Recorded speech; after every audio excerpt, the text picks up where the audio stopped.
नमस्कार महाराज. इथे आपण जवळपास महिना दीड महिन्यापूर्वी आलो होतो आणि मी महिना दीड महिन्यापूर्वी बोललो होतो की ह्या पिकाला काहीच लागत नाही. आता जवळपास दीड महिन्याच्या आसपास झाला असेल मी येऊन.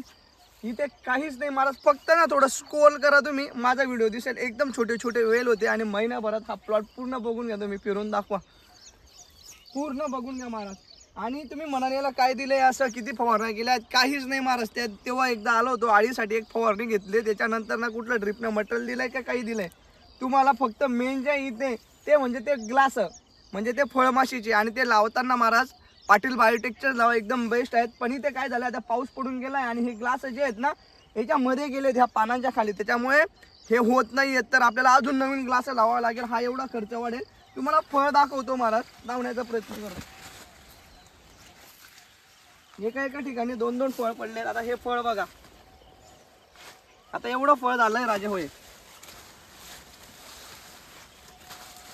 काही खर्च नाही, डायरेक्ट इकडे लगेच तिथे बाजूलाही हे लागलंय सेटिंग बघायची. हे बघा, हे दुसरं इथेच आहे.